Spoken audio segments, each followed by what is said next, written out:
chercher la lumière, le point serré, parce que l'on sait d'où l'on vient et parce que l'on sait... Bienvenue dans votre émission Parlons Jeunes, chers téléspectateurs. De nouveau Parlons Jeunes au Parc de Hann. De nouveau Parlons Jeunes avec d'autres invités pour aussi discuter d'un autre thème qui intéresse la jeunesse sénégalaise. Donc merci beaucoup pour l'intérêt que vous portez pour cette émission-là. Mais je vous rappelle, concept bi wala philosophie bi mooy waxtaaj waxtaan wax daje. Donc fii xuloo amu fi confrontation amu fi leneen amu fi dañuy dajale ay ndaw ñu waxtaanee lépp lu leen intéressé gannaaw bu ñu ko waxtaanee ba pare ñu xool la ca gën ñeen ñi nga xamante nag yéenay seetaan yéenay jël li leen intéressé waaye itam ndaw yi nga xamante ni xëy na ñoom ñooy seetaan ñoom ñooy xool ndaw yi leen fi toogal pour waxtaanee xëy na la leen intéressé wala pour waxtaanee xëy na la nga xamante ni xëy na comprendre duñ ko donc yéen ñi nga xamante ni yéenay seetaan yéenay am setantelu seen bopp chers téléspectateurs. tey jii ñu dajale fii ay nit ya nga xamante ni wala ay jeunes yi nga xamante ni daanaka ba ñu ñëw au Sénégal wala seen avènement ba muy ñëw au Sénégal def na beaucoup de bruit ñu leen di woowe ay yàlla fan la terme boobu jóge lan moo tax ñu leen di woowe yàlla lan moo tax itam ay ndaw topp ay nit ya nga xamante ni daanaka lañ leen di gëmloo wala la nga xamante ni xëy na moom moo yoon yéen lañ di toppal ñu bari comprendre ñu donc loolu moo tax tey jii ñu dalal leen fii ngir waxtaanee xëy na philosophie wala concept wala yàlla lan lay tekki itam ban yoon la daanaka def na fi ay bruit yu bare ñii jàpp ni ay ñaseen lañu ñii jàpp ni ay tijaan lañu ñii itam jàpp ni xëy na la ñuy nekkee sax du dëgg waaye itam mbokki ñu jàpp ni pour concept émission Parlons Jeunes pour combattre le mal il faut montrer le bien loolu ñu gëm ni Sénégal noonu la mës a doxalee ci biir ay ndawam noonu la mës a doxalee ci biir société am ñi nga xamante ni nag tey dajale nañ leen fii ñu nekk ay jeunes nekk ci biir kuréel boobu du ma d'accord ni xëy na ñoom ñooy représenté kuréel gi yëpp waaye gëm nañu ni bu ñu waxee xëy na ñu bari nañ mën a gindeeku wala yéen itam yéen a am seen appréciation personnelle pour mën a juger waaye gëm nañ ne en tout cas waxtaan bi fiy jógee dina mën a satisfaire ñi nga xamante ne xëy na ñoom ñoo ñuy seetaan ngir waxtaanee yàlla la muy tekki la mu doon la tax mu ñëw Sénégal fa ñu jokk mbir ma problème yi ci juddu ndax itam ça a été très mal présenté au Sénégal d'après appréciation bi ñu ci am waaye itam loolu yëpp dina leer ci biir waxtaan bi ñu dajale fii Seydina Sène donc Seydina Sène nekk jëwriñ ci biir kuréel bi Seydina na nga def. maa ngi sant bu baax a baax. ñu ngi lay nuyu bu baax. di la ziar bu baax. te di am mbégte di teew ci jotaay bi ak sunuy mbokki taalibe ngir waxtaanee li nga xam ne moom la ñuy dund te ñu bëri réere ko. kon ñu ngi lay nuyu di la wax asalaamaaleykum wa rahmatullah. di wax it asalaamaaleykum wa rahmatullah ñi nga xam ne ñu ngi ñuy seetaan te di ñu déglu. d'accord donc soxna Mati na nga def. ñoo ngi sant ñu ngi ziar bu wér. di am mbégte teew fii di nuyu ñi ñu dalal di nuyu aussi itam ñi nga xamante ne ñoo ñuy seetaan di wax ne am nañ mbégte lool pour teew fii. ndax sunu leeral tey jii tey mun nañ yaakaar ne njëriñ la ci askan wi waaw di leen ziar bu wér. jërëjëf soxna Mati Mansour sëñ Mansour. waaw Mansour. waaw kon asalaamaaleykum Babacar. waaw Guèye la waaw Balla nga wala. déedéet. d'accord bi beneen Guèye la. boobu surnom la. kon ñu ngi lay nuyu bu baax Babacar di la siyaare bu baax. di nuyu mboolem téléspectateurs yi. di rafetlu émission bi bu baax ndax am na solo donc waxtaan moom am na solo waaye tamit waxtaan ci loo xamante ni ñu bëri xëy na réeré nañ ko ngir mu gën a leer loolu gën na am solo moo tax kon ñu ngi leen di nuyu téléspectateurs yi Sarr tey kontaan bu baax ci daje bi. jërëjëf sëñ Djibi Seye di fàttali ni Djibi Seye daanaka xam naa ko bu yàgg donc ba mu ko xamee itam xëy na. loolu moo tax xëy na bokk na ci loolu émission bi xëy na am di nuyu itam cuun moom mi nga xam ne xëy na daanaka waral na lii yëpp waa ji bi. waaw sëñ Babacar maa ngi lay ziar bu baax. di ziar mboolem téléspectateurs yi jàkkaarloog ñun di seetaan LCS. di la féliciter parce que xëy na comme ni nga ko waxee yàgg nañ xamee te depuis loolu ñu ngi gis sa dox ci média beeg yu mel noonu ñu lay ñaanal suñu borom jëmale ko kanam. di ñaan it émission bi nga xam ne moom nga ñu invité te muy leeral lu am solo. parce que terme la boo xam ne yegg na fu bëree bëri te niñ ko concevoir ak ni mu doonee dara bokk ci. donc boo ñu dalalee may ñu tribune boo xam ne dinañ ci mën a leeral suñu kéemtalaay kàttan dañ la ciy sant bu bu baax a baax tey ñaan suñu borom jubal suñu làmmiñ ba lépp luñ fi wax rek mu dëppoog ni mu ko gërëmee daal. kon ñu ngi lay ziar bu baax a baax. di la félicité ak Moussa ak Harouna. waaw. waaw amiin yàlla demee noonu. d'accord alors bu ñuy ñëwaat ci débat bi di fàttali ni en tout cas yàlla boo koy dégg lu ci bari ngi reposé wu ci côté soufisme côté spiritualité donc loolu moo tax on a préféré ci plateau bi en tout cas ñoom rek ñu koy dund ñoom ñoo fiy teew ñu wax ko xëy na yéen ñi nga xamante ni itam yéenay seetaan ñu jàpp ni xëy na war ngeen ci mën a gindeeku d'après ñoom li ñu kii léegi dama bëggoon la première question que j'ai à vous poser mooy fan la yàlla le terme d'abord le terme fan la jógee waaw Seydina. waa terme bi mooy baatu yàlla mu ngi juddoo ci li siiw dañ xam ko 1991 ci Xelkom la juddoo ci ay toolu sëñ Saliou yi mu woote woon naaw nag Cheikh Moussa dafa bokkoon ci ñi nga xam ni lu mel noonu saay bu taxawaan mu am ca ndigal ñu bind ko lettre woolu ko mu daal di jóg ak ay taalibeem daal di ñëw Xelkom liggéey si bu liggéeyaan ba noppi nag ñoom dañuy def seen diiwaan di tudd yàlla laa ilaaha illallaah comme niñ ko xamee buñ noppee di waxtaan ci yàlla kuñ dajalit waxtaan ak yow ci yàlla waxtaan bi yàlla nag dem ba bari nag te nit ñi léeg-léeg liggéey bi dañuy sonn ak yu mel noonu su ko defee nag ñu naan ñee daal boo demee yàlla rek ñu naan leen yàlla foofu loolu ban année la loolu 1991 la am ca la am waaw te sëñ Cheikh Moussa dañ ko bindoon kayit pour mu bokk ci liggéey ba waaw loolu moom naka jekk ba fii ma lay wax nii yàggul rek sëñ Abdou Hakim mi nga xam ne doomu sëñ Bassirou la tool yam am ci ginnaaw Kaffrine Touba Médina saa bu ñu koy liggéey Cheikh Moussa day jot lettre am xalifam bi fi ne day jot lettre ñu woo ko su ko defee mu jox ndigal taalibe képp kuy taalibe Cheikh Moussa nga jóg dem ci liggéey bi loolu ñun dem nañ ci soxna Mat lan mooy waral loolu parce que ñu bari xëy na foog nañ ni yàlla yi du ñu ay murit ay ñaseen lañu lan moo tax ñu leen di bind ay lettres yu jóge Touba. waaw loolu sëñ bi day confirmer que ni ci famille bi lañ bokk parce que bu fekkoon ne du ñu ay murit kon lettre du jógee ci sang boo xam ne tey jii murit la soxla ñu pour ñu jàpp ci liggéeyam tey jii liy confirmer que ni tey jii murit lañu mooy ne sunu sang ñun Cheikh Moussa Cissé mi nga xamante ne mooy ñàmbe borom daaru Cheikh Moussa boobu baayam Mamour Khouradia Cissé lañ koy woowee kooku bokk na ci 666 cheikh yi Serigne Touba cheikhal. kon 666 ma foog ni 113 la. ah si bind de. si bind. 666 lañ fa fekk. d'accord waaw si bind. li ñu mun a confirmer ne daal gis nañ ko ci bind. waaw moom ci la bokk Mamour Khouradia Cissé lañ koy wax. Serigne Touba moo ko seexal jox ko ndigal mu sanc daaru.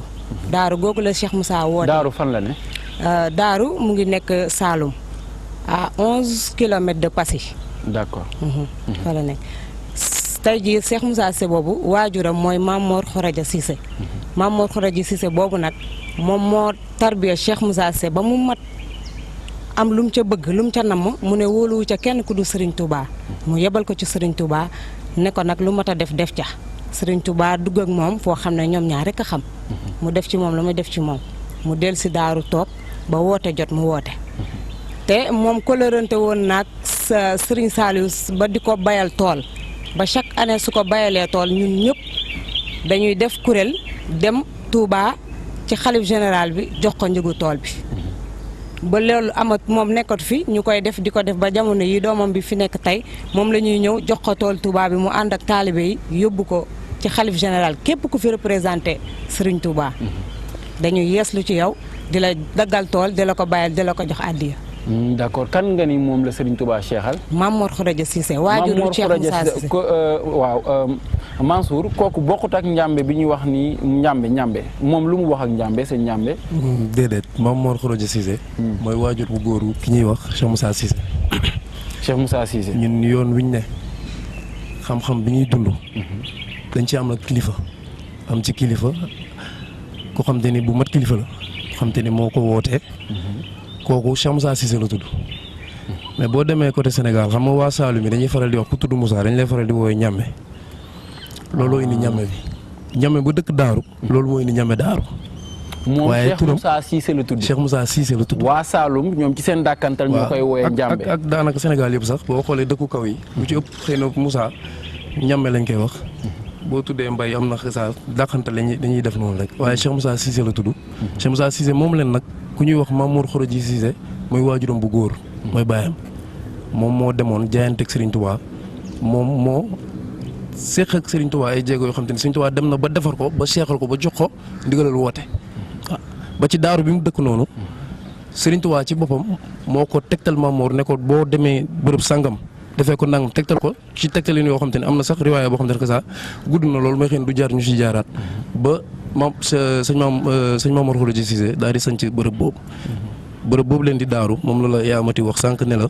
moo nekk wetu Kaolack bu demee ba Passy 12 kilomètres ci biir Cheikh Moussa fa mooy dëkkam. moom mooy Njambe Daaru moo tax ñu indi turu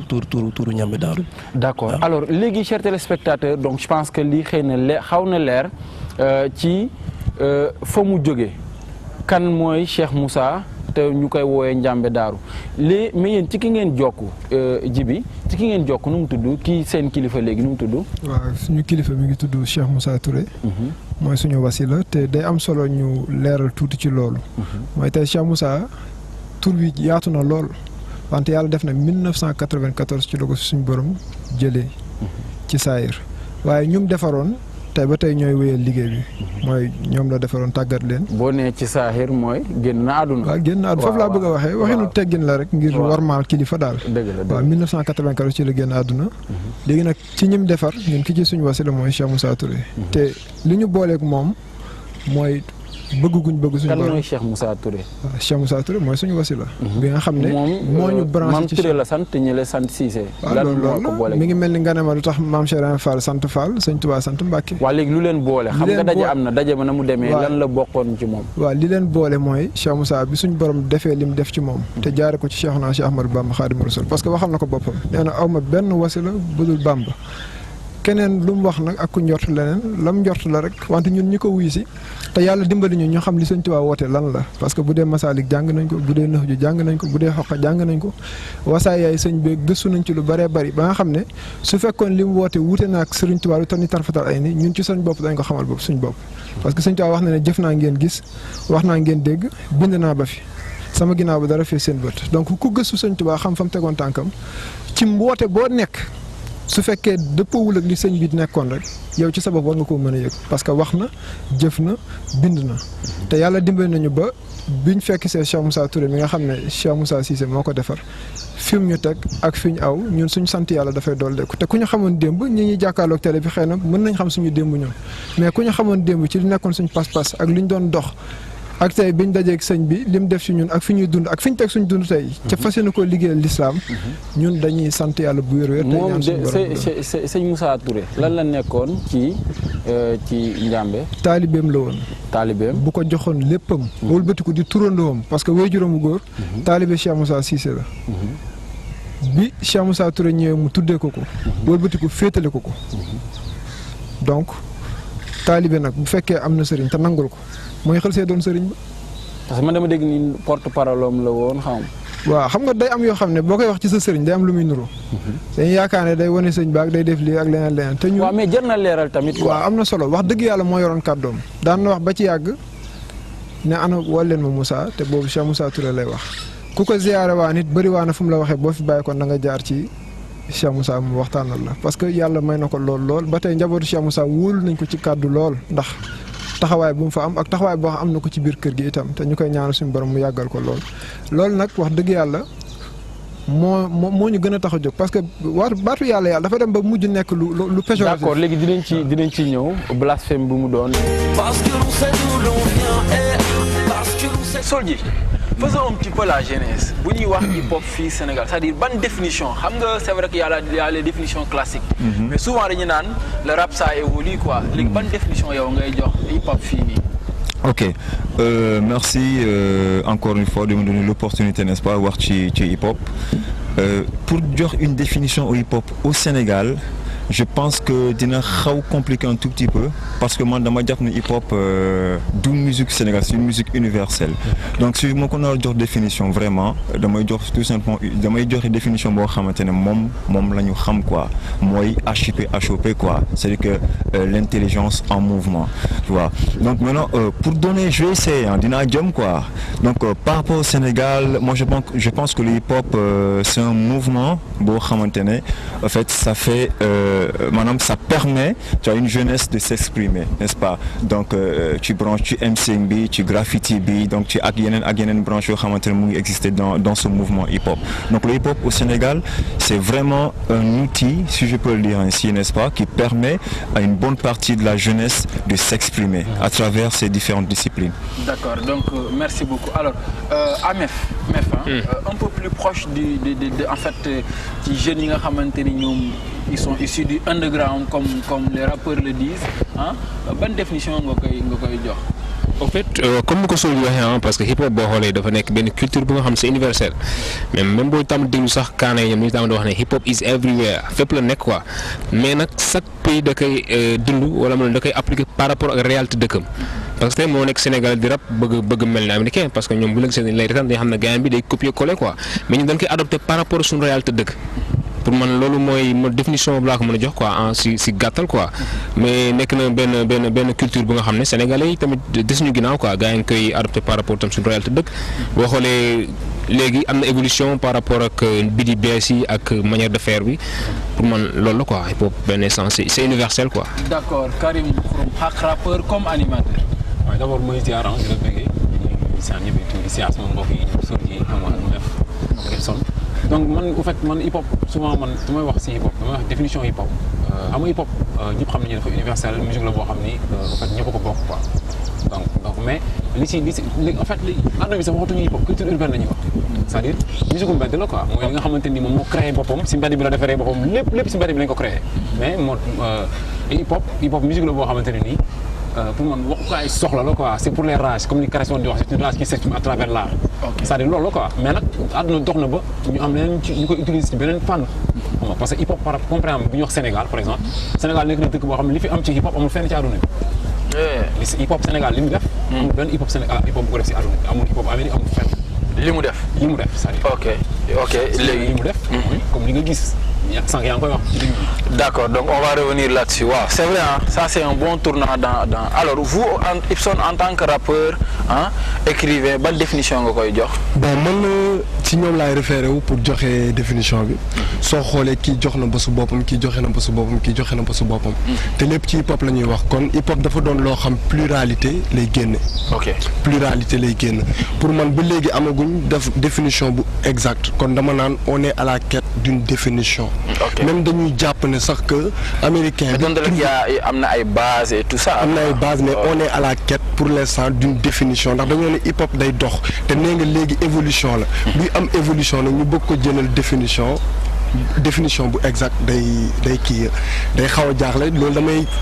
référé wu ci benn penseur Victor Hugo bi mu doon wax plus que le monde change il faut être de son temps et donner à ce temps l'art qui lui convient maanaam cela signifie que hip hop tey ren ni muy signifier ëllëg dina signifier waat autre chose. C'est pas pour rien qu'on te dit que c'est de l'intelligence en mouvement. Ok, donc ça capitalise tout quoi. Alors merci hein. Maintenant xam nga pour cette question là les gens peut-être pensaient, beaucoup ont pensé que pourquoi pas nous ay rappeurs pour laaj leen ko quoi. Mais parce qu'à un moment on a vu que par rapport au contexte social bi nga xamante ni xëy na moo amoon au Sénégal les rappeurs étaient au devant de la scène mais là c'est-à-dire le mouvement rap a suivi dans son ensemble. C'est vrai que certains étaient là, ils n'ont pas suivi. Moi que ni tey jii on assiste vraiment à ce que li nga xamante tey jii moom moo am au Sénégal tout est calme, tout est pâle jeunes yi xamatuñu fan la ñuy situé wu par rapport surtout ak situation politique sociale dëkk bi on dirait que les rappeurs ont collaboré et pourtant démb dañoo seetlu ni ba mouvement social commencé woon animateurs yi dañoo woowoon rappeurs yi leen naañ est-ce que yow foo far boo faree fii sax ñu seetlu ni des personnes comme Pakouti ils ont été isolés xam nga kenn du leen invité et pourtant ils avaient leur mot à dire et pourtant c'était dans un contexte social mais contexte social bi ñu toll nii tey jii dafa grave les jeunes xamatuñu par quel pied danser et les animateurs on dirait qu'ils ont collaboré en même temps avec l'État ou avec les politiques doo mës a dégg benn animateur woo benn rappeur ne ko mais situation bi tey est-ce que keroog déggoon nañu ba nga dajeeg nii wala et pourtant c'est une responsabilité qui revient aux animateurs. Karim avant Soulji Karim. Ok, parce que man dama wax ni li nga expliqué nii ce point de vue là c'est-à-dire sa gis-gis la par rapport. D'accord. Je ne suis pas d'accord avec toi. Ok. Donc ce qui est sûr et certain mooy que hip hop dafa am charte yu mu doxee sànq man la koy wax que rappeurs yi depuis Sénégal nekk Sénégal politiquement rappeurs dañ ci liggéey bu bëree bëri. xam nga léegi définition en fait bi nga xamante ni daanaka boo résumé li nit ñi wax mooy c'est un mouvement de contestation qui utilise le verbe. Donc contester aujourd'hui vraiment par rapport bu ñu defee situation actuelle les gens ne contestent plus, il y a une collaboration. Attends, c'est-à-dire xam nga bu ñu mouvement de contestation. C'est-à-dire il faut tamit gars yi comprendre que ni man mën naa contester ci nii kii contester si li ma def man. Attention, il faut pas nga jàpp ni contester bi aussi c'est que ñëpp dañu war a wan ginnaaw benn affaire. C'est pas ça parce que hip hop loolu hip hop mooy bu ñu nee contester mooy dañ ne ñëpp dañuy doxee kanam rapport yi ñëw dañuy doxee ginnaaw. beneen rapport mën na jóge feneen non dañuy doxee kanam. Mais li am solo mooy que yow nga teg argument yu leer. nga am concept boo xamante ni yow ci biir hip hop bi da nga ne lii ak lii laay défendre lii laa si taxawee. Mais par exemple politiquement Sénégal. bu ñu egsee fii rapport yi def nañ si 55% bi. Mais les kenn déggatu leen ñu wax. te animateurs yi surtout. ñu ngi dégg bu baax mon frère. c'est-à-dire animateur xam nga un animateur bokkul ak rap. Ok. Parce qu'un animateur qui est là comme benn bref moom day xam hip hop jàng ko comprendre ko maîtriser ko suy animé par rapport ak hip hop concept hip hop laaj parce que émission bi dafa am concept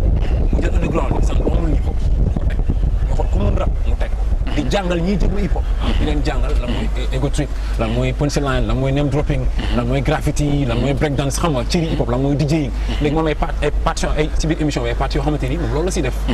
mais pour contester c'est-à-dire loolu décision la rek benn Karim mën na ne moom xurum xaax mooy concept am xurum xaax mooy waxal dëgg léegi waxal dëgg mooy si loo mënti nekk Soulji bu leen gisee amal ngor waxu dëgg mu nekk loo xam ne si télé bi la politiquement nga gis par exemple koo xamante ne nii day nekk di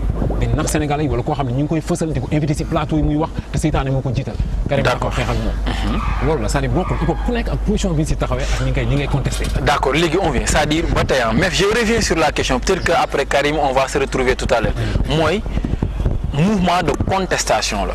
On a senti que jamono ji les rappeurs ne contestent plus. C'est-à-dire c'est ça et les animateurs apparemment c'est des complices. C'est ça la question. Complice man pour man lan laa bëgg a rectifier tuuti nekkul seulement mouvement de contestation parce que hip hop bi ñuy wax ne educate ak entertainment la. Ok yow mën nga jël question de choix la. am na ñoo xam ils ont choisi nekk ay gangster rap def ngeen wax gangster rap am ñoo xam ñoo ngi choisir def li nga xam ne dañuy divertir quoi dañuy divertir di faire plaisir aux gens quoi am nañ si droit quoi am tam ñeneen ñoo xam tam ñoom dañoo ñëw pour yàq ñoo xam ne dañuy pervertir ñoom la gars yi tam wax ay fake MC quoi. ñoo xam dañoo ñëw di wax affaire yi nga xam ne dañ lay wax sexe wala drogue wala loolu la quoi ñooñu question de choix la quoi mais nekkul contesté rek parce que boo xoolee bu baax hip hop fu mu juddeewul sa affaire contestation si fën la juddee fën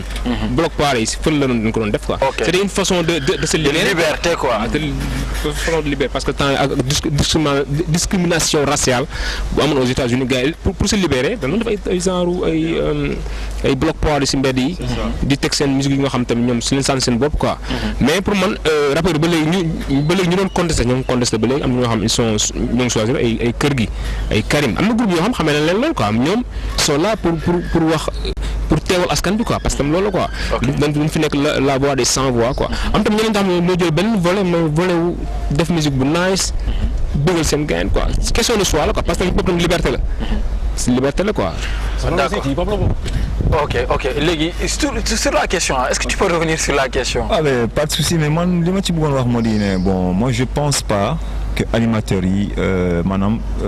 defutuñu seen liggéey ci wàllu boobu quoi maanaam contester déjà contestation sax comme ni ko Mef waxee tout à l'heure loolu c'est venu après ah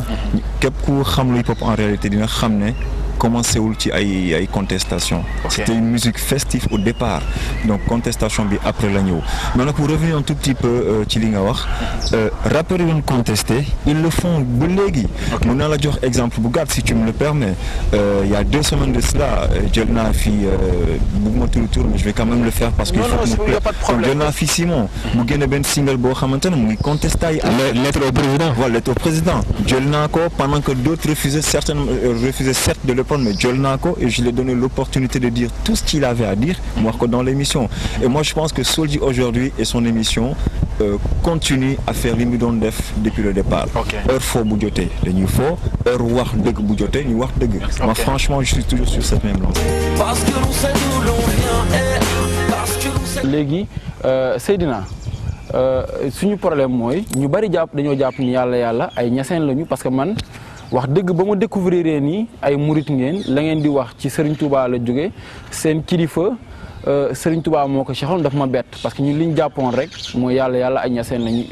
pour yow lan moo indi confusion boobu wala am na ci seen biir ñu jokk ci beneen tarixa.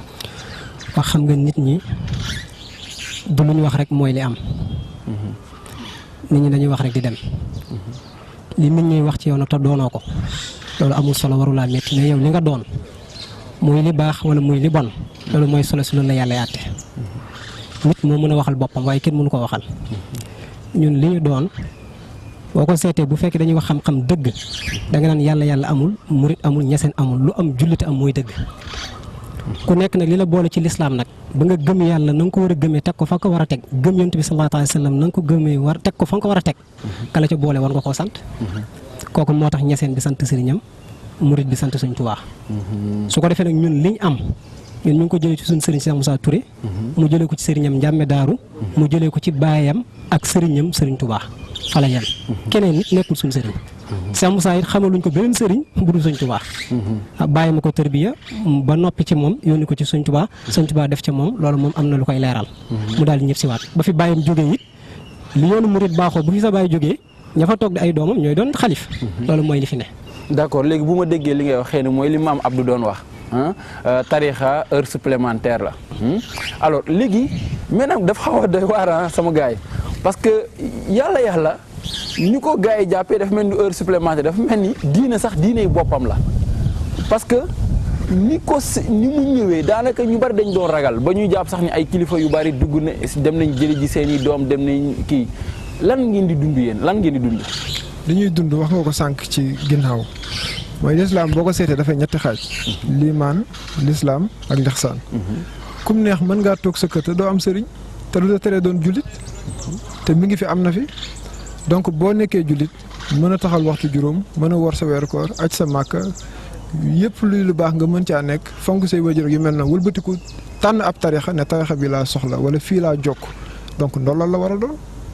comme yi gars yi gëm murit laa tijaan laay bañ a gis tijaan laa murit laa bañ a gis loolee ci lan la tege te yonent alayhi salaatu wasalaam mooy référence bi nga xam ne lépp lu fi waaye indi bu dëppwul ak moom lu ñuy sànni la man ahdasa min amrina haza ma laysa minhu fa waradun yonent waxoon na ne mbir mi ku ci yokk lu ci bokkul dañ koy dàq donc jullit ñi buñ settantaloon xool ñoom ñooy xamal seen bopp ki nekk ci lislaam ak ki ci nekkul parce que lépp leer na foofu li ma ci bëggoon wax mooy tasawuf moo ñu booleeg Cheikh Moussa. tasawuf lan mooy tasawuf moom laa lay leeral ne la boo demee ci Maabil Xuddoos Tazawudu Shubaan Sëñ Tuubaa da lay wax ne diine ñetti xaaj la mooy liimaan lislaam ak lixsaan ci lay xamante ne la fa awwaloon yasixu bi tawxiid mooy bu njëkk bi liimaan mooy tolloog tawxiid waa saani bi tafaqul xamit ñaareel bi nga xam ne mooy xam-xamu fiq moom mooy tolloog lislaam wasixatu saalisi bi tasawuf yi ñetteel bi nga xam ne mooy lixsaan nag moom mooy tolloog tasawuf parce que jullit dañ koo xaar ci ay jëf yu mu war a jëf war naa julli war naa koor war naa asaka war naa aj màkk war naa jàng alxuraan mais loolee ngay def lu baax la mais yow mi koy def soo baaxul defaroo doo mën a def lu baax li Sëñ Tuubaa wax ne jëf joo jëf bu ca rëy raxee wala ngisal rax ca wala yéem jëf ji rax ca day yàq jëf ji donc yoon tasawuf bi ngay sóobu sëriñ ba moo la ca yar ba yooyu leen mu dindi ko ci yow ba loo jëf suñu borom mën koo nangu. D'accord léegi sëñ Mansour d'après li ji bi wax mooy que tasawuf ngeen di dund. waaw te tasawuf buñ koy wax daanaka mën nañ ko tekkee ne mooy xaqiqa ak sharia. alors léegi mais li ñu jàpp Sénégal te nit ñi yàgg fee jàng lépp mooy sharia xam nga jàpp ni farataal julli farataal woor farataal joxe azaka en tout cas lépp luy farata ci diina nag ak sunna nga kii ko léegi xaqiqa boobu naam na ngeen koy dundee dafa xaw a jaaxal ñu bari mu ñeen ñi gis ni da leen di dëddale ak seen i réalité sociale dem ba say waajur bu ñu waxee doo dégg dem ba leneen ak leneen nu mu demee noonu. waaw xam nga chariatu ak haqiqatu dafa xaw a doy waar mais li ji bi wax léegi dafa am solo dafa ni gis nga laataa yàlla di ñëw wala murit di ñëw wala tijaan di ñëw ponki imaan yi ñoo war a daje ci yow. ba parce que balaa ngaa doon murit. maanaam nga jàng sharia. waaw waaw balaa nga jàng sharia. waaw balaa nga déedéet iman laa la wax ponk iman. ak sharia du bokkul. waaw xam nga ponk iman bokk na ci. waaw nga gëm yàlla. gëm yonentaam. gëm bokk na yu bari nga gëm. te loolu mooy sharia. waaw juróom-benn gëm la. voilà déedéet shariatu gën na yaatu loolu. waaw xëy na yeneen yi waaw. waaw mais shariatu gën na yaatu loolu. d'accord effectivement duñ ko tënk ci loolu. xam nga iman am na juróom-benn ponk. waaw sharia doon na juróom-benn ponk la am. mukk kon gis nga kon gën na ko yaatu.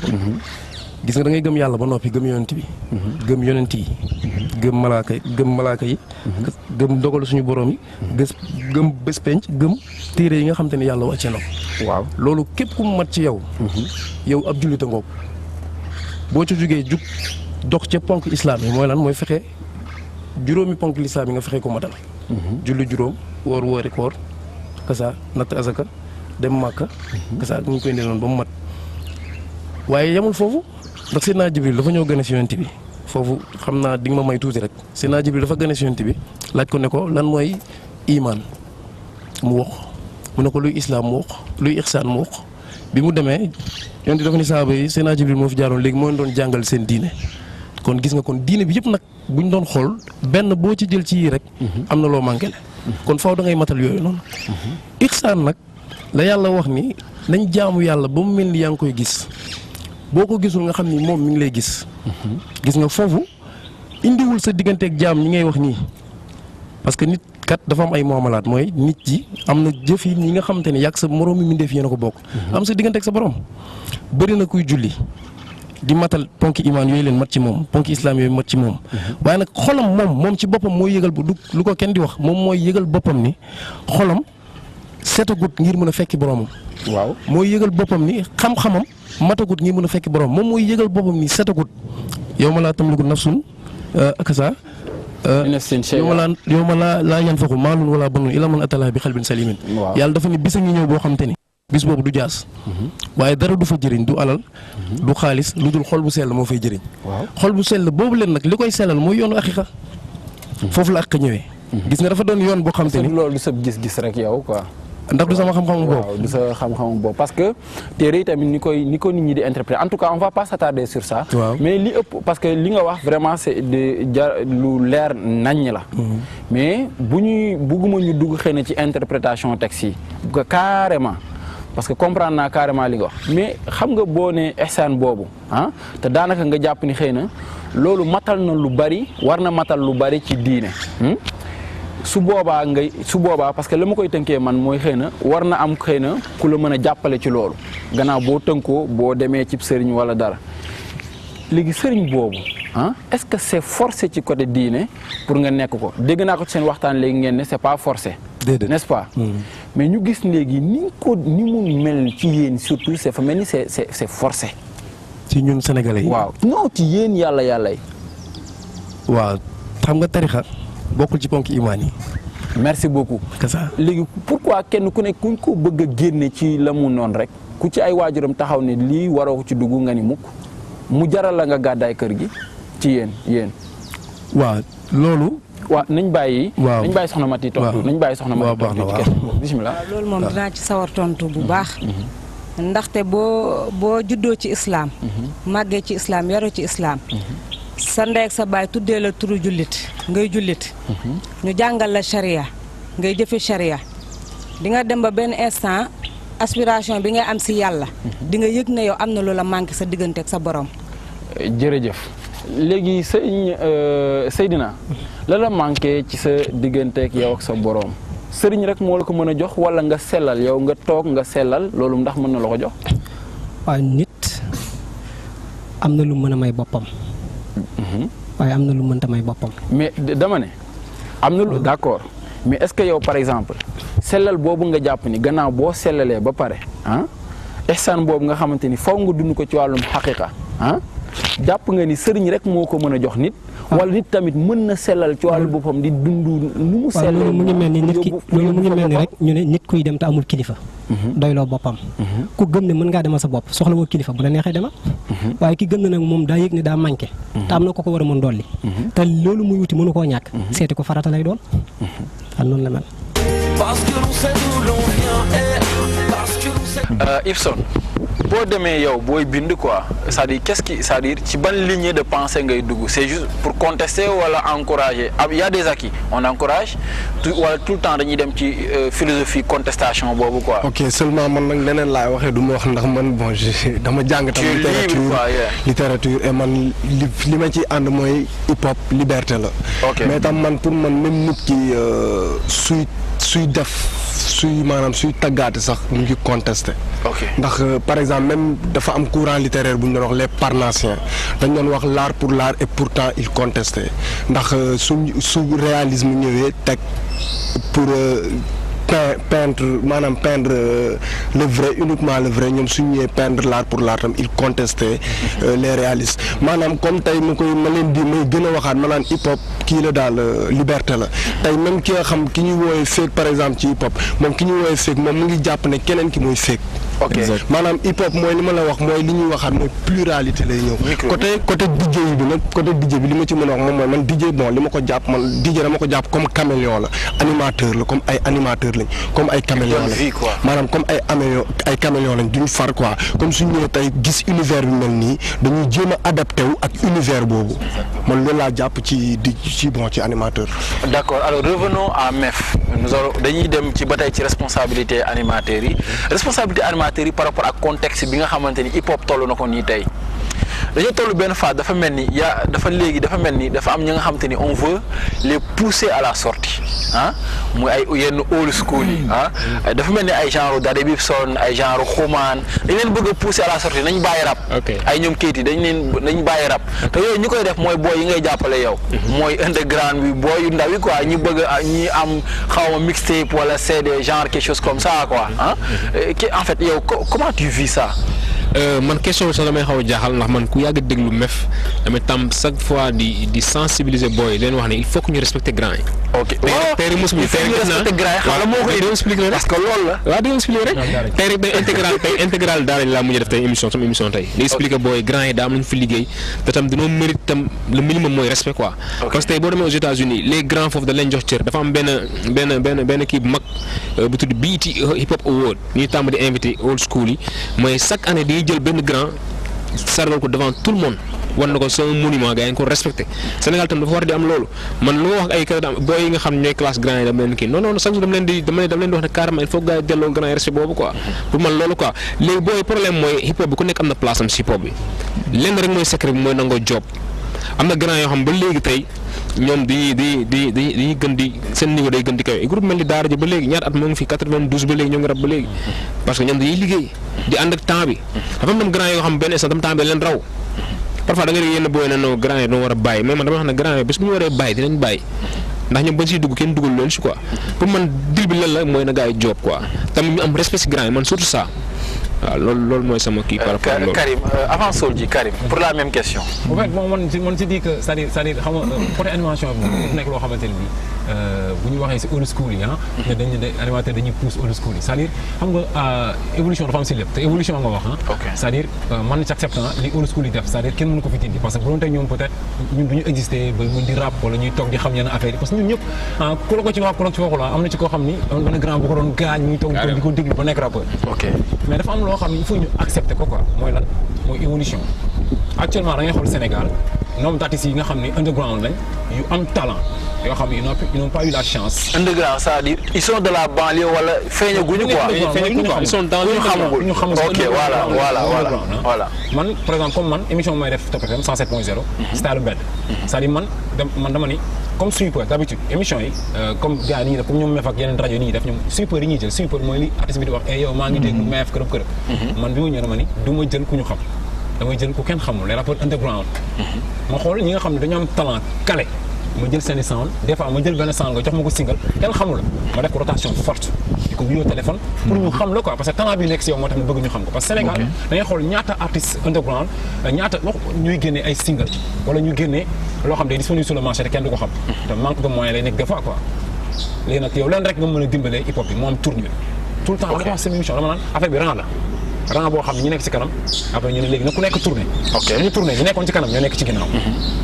est-ce que comment d'accord léegi yow est-ce que d'accord nga une dernière question ñu ñëw ci est-ce que d'accord nga ni instant yi nii grand yi am na ñenn ci grand yi xam dañu war a bàyyi non grand yi dañu war a bàyyi bu ñenn ñi de. waaw c'est-à-dire xam nga lan lañ war a def c'est-à-dire hip hop dafa yaatu. ok moom laay expliqué sànq dama ne hip hop dafa yaatu. daara ji dafa prouvé partout dans le monde. on a dit combien pas tout est dañu prouvé Awadi dafa prouvé. Yat fu dañu prouvé kenn mënatul Yat fu man Sany mu njëkk gaañ ci hip hop Yat fu la. est-ce que comprendre nga. ok mais grand yi tey par exemple hip hop dafa bëri branche structure yaa ngi fi attends instant yi grand yi waroon naa am rajo boo xam ni c'est strictly hip hop la grand yi ñoo ko fa waroon def comme li waa Yukunkun def fu ma naan li mu def fële géej waay ji hip hop Matador def ko fële comment dirais-je agriculture urbaine fa lañ toll c'est-à-dire bu ñuy avancé bu ñii di ñëw ñi ci kanam dañu war a dem ci leneen. d'accord on va revenir là ça c'est intéressant donc voilà la responsabilité des animateurs je sais pas xaw ma ndax fi ñu ni ñu tourner le kii de l'émission. ok allez-y, bon pour la question da nga ne est-ce que animateur du ñu pousser certains rappeurs à la sortie moi je dirais tout simplement que amul bon pour moi yenn old school yi ñoo pousser seen bopp à la porte de sortie ils se sont auto-exclus quoi parce que hip hop bi actuellement dafay ci niveau boo xamante ne si tu n'as pas maanaam si tu suis pas rek tu t'auto-exclus quoi. donc ça va vite. Ça va très vite ça va très vite. parce que donc booy aujourd'hui donc voilà quoi bu dee flow bi la mu ngi fii techniquement aussi bu dee beatmakers yi ils sont là ils sont très forts n'est-ce pas on a les meilleurs studios pratiquement de l'Afrique de l'Ouest au jour d'aujourd'hui même si c'est des petits trucs donc maintenant c'est le talent personnel qui compte fu mu ne nii l'artiste si l'artiste n'est pas à la hauteur maanaam da ngay génne sa bopp quoi tu vois. sans nit def ko donc aujourd'hui certains old school c'est vrai ne sont de moins en moins visibles ci scène bi mais ñoom ñoo ci génne seen bopp parce qu'ils sont pas à la hauteur de ce que font les gosses. tu vois boo xoolee moi présentement boo xoolee dans ma première émission moo doon def à la télé Rap Rek j'insistais beaucoup sur les old school mais boo xoolee actuellement sur 14 vidéos di nga am peut-être 2 à 3 old school lu ci des yëpp day doon ay jeunes talents. c'est tout simplement parce que ñoom aujourd'hui ñoo nekk à la page quoi ñooy def loo xamante ne vraiment c'est-à-dire que c'est le plus demandé qu'on se dise la vérité quoi old school yi nag je les respecte beaucoup et vraiment moi je dirais pas que nañu bàyyi comme lu Karim wax côté boobu je serais pas d'accord nañu rester ci hip hop bi mais nañu xool beneen volet boo xamante ne si la ñuy nekk pour jàppale booy dans d'accord léegi Ibson yow par exemple en tant que rappeur tu trouves que grand dañu war a dem bàyyi dañu war a dem. waaw par exemple yéen sincèrement gis naa ne am na grand yoo xam dañu war a bàyyi. ndax tam grand man pour man dañ ko war a def genre image lan mooy grand tam ndax tey grand tam nee nañ mag ni ñu koy xamee mooy day yor cëru mag. maanaam di nga seet si benn grand du jàppee boppam grand moom booy bi sax du jóg pour joŋanteeg moom mais moom mooy jóg pour ñëw joŋanteeg booy bi man damay joxe benn exemple du ma joxe côté négatif mais côté positif dafa am benn grand ndongo neef nii toog du ma wet jour moo di ko toog daf ma laaj ba ma ko indi sama seet dafa ma ne kan ak kan ko déglu ma ne ko ndongo ak xumaan après moom ci boppam nee na ma lii du rap ba boo ko waxee xool na Mef moo la ne lii du rap moom moo ma njëkk a corriger ma ko ciy bëgg moo ma njëkk ne ma lii du rap ma dem ci ndongo tegal ko ne ko ndongo dama dem ci Mef mu ne ma du rap ndongo jour ngay xam mag day yor cëru mag ndongo ne ma demal ci internet nga visiter benn style bu tudd grime da ngay def GRIME grime nga xool soo xoolee di nga dégg sa bopp effectivement ma dem loolu c'est quoi grime benn style de musique style boobu bu bokkul comme slam mais après ba ma demee ma xool mu nekk électro effectivement ma xam ne li ma nongo wax ma xam ne man musuma xam lan mooy grime ma xam ne kii grand la mu pare woowaat ma ci nekk ma ñëw mu ne mu déglu son yi déglu lépp ne ma soo demaatee soo joué sànq laay wax Karim ne ko dinaa la indil benn son semaine prochaine son bi slam lay ne nongo moo ma woo ci kii ne ma dama bëgg nga def slam parce que fii rappeur bu nekk rappeur yu bëri mën nañu rap mais duñu xam li ñu war a rap du ñu xam seen style ndax ku nekk dafa am point fort am na ñoo xam seen point fort bind la am na ñoo xam seen point fort bind la am na ñoo xam seen point fort li ma lay wax ni bërki démb laa fa gëj ma toogoon fan yëpp tëju di bind ba bind benn texte la am ñëw tëjoog ndongo tëju wax ko mu jeex tàkk mu ne mooy sa premier. bu ñu comprendre yow li nga bëgg a wax mooy benn grand aidé na la à ce que vraiment. bien sûr structuré wu xam. ma xam fan laa war a jublu fan laa war a jublu. li muy revenir c'est-à-dire su muy revenir mooy que ñoom am na beneen taxawaay bu ñu war a mën taxawee hip hop bi bu dul rap c'est-à-dire actuellement fi ñu toll nii hip hop bi dafa soxla seen xam-xam. voilà soxla seen moyen soxla seen taxawaay mais si yeneen fànn quoi si yeneen fànn yu dul rap c'est-à-dire tey benn Canabasse bu ñëw xam nga doo mën a man su ma sañoon vraiment Canabasse du taxaw seen boo xamante ni daara ji dafay taxaw wala yat fu di fa taxaw wala awa ji di fa taxaw ñoom instant yi waroon nañu nekk ñoo xamante ni tey daara Canabasse day soxla structure sax ñoom ñu woon ko fan la war a jaar ba teg structure am Mef day soxla structure sax ñu woon ko fan la war a jaar c'est-à-dire parce que il faut ñu am beneen position bu ñu taxawee bu dul rap téye micro bi la ñu war a bàyyi teg ko jublu ci administration gi ci yeneen côté yi jéem a évoluer hip hop ci fànn boobu. parce que ñoom am nañ image boobu am nañ xam-xam boobu mais du manque de respect quoi su may wax dañu war a bàyyi. mais fu mu ko déggee daf may métti jaaxal ma quoi pourquoi gars yi bëgg a pousser grand yi bàyyi te grand yooyu man tey man damay parfois dama wax ne est-ce que gars yi ñoo suivre mouvement hip hop fu mu toll quoi grand yi ñu leen mag fuuf pour ce mouvement bi aux États-Unis pour man grand yi na leen bàyyi quoi ñoom bu ñu nee ba décidé bëgg bàyyi na mu bàyyi ko di leen bàyyi quoi pour man ñoom nan mouvement bi da leen soxla seen xam-xam boo xoolee ki mel ni ku ñuy wax common sense loolu wax benn wax bu am solo quoi muy lim ay boy yi nga xam ne bañ débuté yàggul mën a ñoo bokk même hip hop amul ay affaire catégorie old school new school lañ koy wax nii rek mais tey boo defal lu nice da ngay bokk parce que affaire la moo am solo mooy defal lu nice mais gars yi na leen bàyyi ñu def lu ñuy def ñoom bis bu centré bàyyi dañ koy bàyyi quoi mais gars yi war ñu leen pousser vers la sortie quoi tes droits sont limités là on commence xam nga li ko tubaab di waxee c'est-à-dire man fu may expliquer ça pas waxuma nañ bàyyi rap nañ non mais ça dafa am lu bëri lu war am ci hip hop bi tey amu ci te loolu nañ ko nangu quoi nañ ko wax dëgg neexul quoi nañ ko wax te dee mooy nañ ko wax di dund sax c'est-à-dire mooy que ñoom dafa am fànn bu ñu waroon taxaw ci bopp bi taxawuñu fa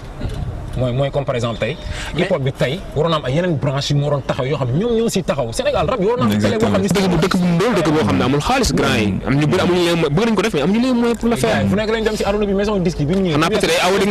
nga may wax disque bi ñu signé Island Record mais jàppale ñu bëri yes ñaar bu la jàppale mef PBS Baba Maal moo leen boole ak Island Record ban crew la produire après loolu non c'est parce que même PBS n'a pas terminé ak ñoom parce que en temps de contrat dafa mujjee dagg ndax après benn boss bi dafa mujjee wàcc dañu wax dëgg qu'on dise la vérité quoi ban festival nga fi gis 72 heures moo fi amoon Sénégal 72 heures actuellement amatul ban festival nga fi gis boo xam ne hip hop Galsen am na ko ñu teg ko nga xam ne lii old school yi nga xam ne yàgg nañ cëral hip hop parce que mag aussi da ngay doxee nu mag nga xam da nga koy teg mënuñ la manque de respect tey boo tegee loo xamante ni booy dañ koy soxla mënuñ la manque de respect quoi mais li nga war a def boo ko defulee nag keneen bu ñëwee def ko da lay yëpp effectivement alors léegi la question par rapport à ça moi je pense que le débat était très clair léegi est-ce que réellement new school yi ñi ñuy wax new school est-ce qu'ils sont vraiment prêts est-ce que ma attendez xam la moo tax parce que dañoo seetlu nii grand yi saa ñu génnee benn affaire temps yi keroog maa ngi lay déglu nga teg benn affaire bu daara ji génne lu bees baag mais doy na waar saa yu grand yi saa yu bu ñu génnee kenn mais dañuy fàtte ñëpp moi je me pose la question est-ce que booy yi pare nañu non booy yi pare nañ parce que boo xoolee son baag boobu ba déglu le nouveau son du groupe Dabless def nañ benn style bi xaw a mel noonu genre fastyle la quoi genre jab boobu am na booy am talent yi fi nekk sérieusement booy taxaw jox ma exemple moi je donne par exemple quelqu'un comme Mbari Kalla Mbari Kalla par exemple man seetaan naa ko ci concert u Nit Dox bi mais le gars il avait une prestance scénique tout il est est-ce que pare na réellement non booy pare na évolution hip hop bi fi mu gën a leer mooy Mbari Kalla Mbari Kalla benn kuréel boo xam ne amuñu maxi amaguñ dara bon ñu ngi pare maxi mi tout quoi moi vraiment respecte ces jeunes là ñoom la expliqué mooy ñoom ñi ngi mais dafa def concert def ko mu fees dell mu def di def live kon ko génnee album ñoom bi ma nekkee underground man loolu ñëw ma ko def ça loolu mooy évolution hip hop bi quoi loolu mooy évolution hip hop bi vraiment les jeunes moi je pense que booy weesu ne sax fu ñu naan ndax ils sont prêts parce que ku préwul du gën a lu nice boo yow si sa bopp nga apprécier déjà quoi je pense que les gars sont plus que prêts et aussi na nga sa yu grand yi génnee rek xam nga voilà quoi dañuy fàtte booy mais attention du grand yëpp am na grand yu bëri yu génnee ci temps yi passé yi tout mais franchement c'est des albums mornés mu génne noonu la deewee parce que vraiment moi personnellement j'ai été déçu par plusieurs albums yoo xamante ne génnañ ci temps yu weesu waaw d'accord c'est clair d'accord léegi am na jibi am na fu gaay naan sëñ Moussa moomu mooy maanaam njàmbe ngeen baal ma xëy ci kàddu gi lool mooy que ni moom la nag bi rayoon affaire yooyu ngeen baal ma loolu gaay dañ koy wax de non loolu moom dara amu ci wax dëgg yàlla wax bu ñaaw a ñaaw la te bu siiw la it waaye sori na li am lool sax lool moom dem génn àdduna gu sedd guy la ko suñu borom baaxee bi mu nekk ci tawat ji nga xam ne moo ko fi jëlee sax kóllëre gi mu séqoon ak Cheikh Saliou Mbacké tax na ba bàjj mañ ko sàngee moom moo ko joxoon donc buñ wëlbati ko ci ginnaaw naan naga ko ay wax yu doy waar lañ ciy dégg waaye moom li ñu wax ci réew mi rek li ñuy sos dafa xaw a bari waaye loolu ca la bokk waaye sori na loolu li am ñu koy wax it ñu ngi leen di ñaan ñu tuub ko parce que nitu yàlla bu liggéeyal yàlla lu toll ni Cheikh Moussa liggéey xanaa yàlla suñu borom du ko nattoo parce que tamit du yàlla ñoo ko tooñ ñenn ci yéen ñoo tooñ kooku ba nañuy waxee wala nañuy defee xëy na yóbboo nit ki xëy na mu mën a wax loolu mën na am parce que bari na ci fi ñu am na koo xam ne boo waxee Cheikh Moussa ci kanamam mën na cee teg lu doy waar parce que dafa am kum jëflanteel kuy woote woone ci biir la bokk ku ko def lu ko naqari su ko defee kilifa ga lay wax loolee nag maa ngi ciy soññ sama bopp ak képp koo xam ne ñoo bokk wasila nga fexe ba kenn bañ a yebee Cheikh Moussa ci yow te lim def ci ñun buñ ko dundee dëgg-dëgg kenn du xeeb sa kàddu kenn du xeeb sa jëf parce que lépp yow lii doon sa yitte mooy nga defee ko na ko suñu borom gërëmee tasawuf loolu lay jariñ dañuy ñëw yar la tàggat la ba su wax jotee lii neex na Babacar lii neex na diw ak diw sa yoon nekku ci nam neexee yàlla nga koy defee fa kullu ma fii ridallahi jarra falaa taxa fii malaamatar wal sëñ Tuubaa nee na lépp loo xam ne ngërëmal yàllaa cay daw bul ca ragal benn mbindeef. d'accord léegi Mansour une dernière question ñu jàpp ni xëy na ñu bari jàppoon ni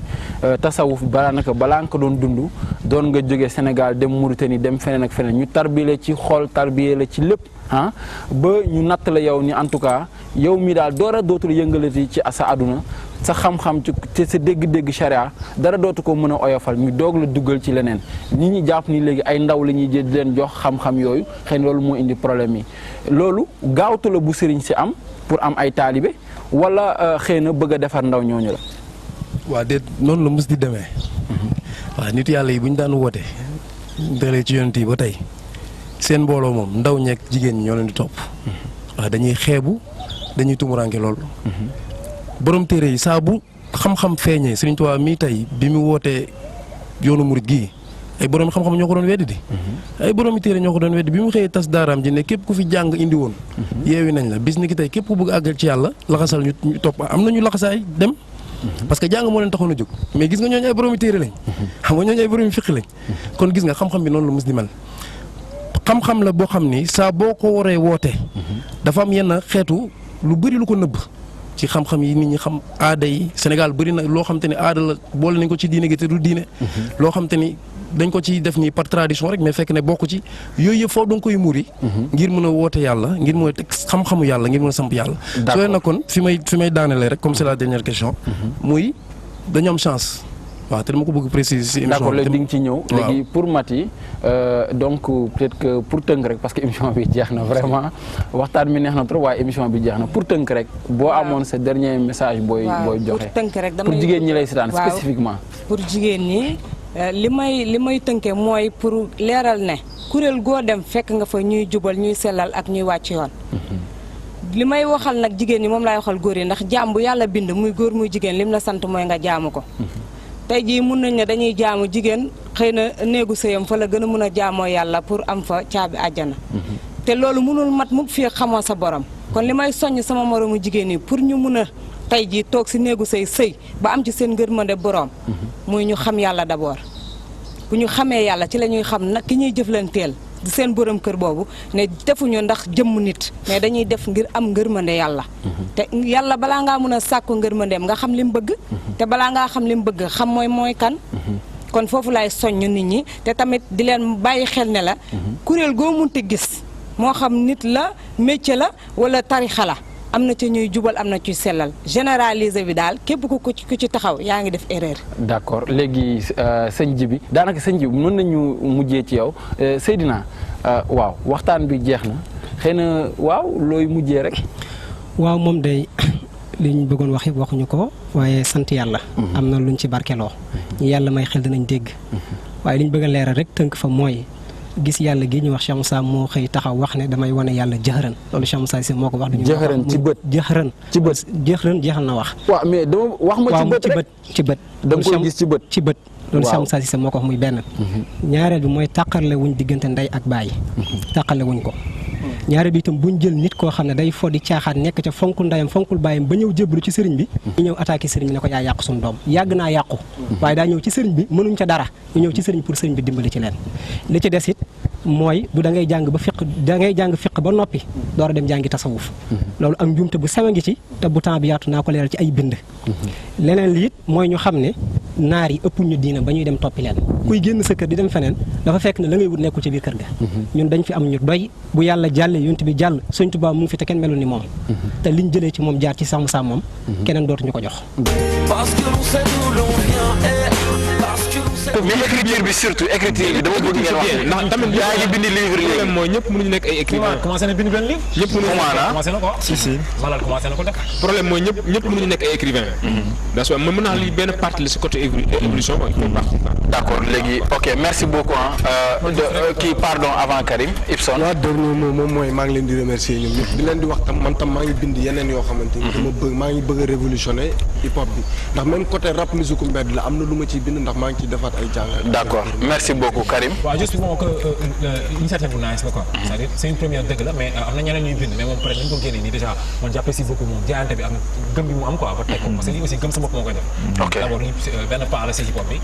di ko remercier di ko encourager aussi di wax gars yi aussi ñu fexe gis livre bi am ko pour gën a mën a xam aussi lan lay bind et tout maa ngi bëgg ñëpp leen si di wax merci beaucoup gën a la. bëggoon naa un dernier mot quand même. voilà parce que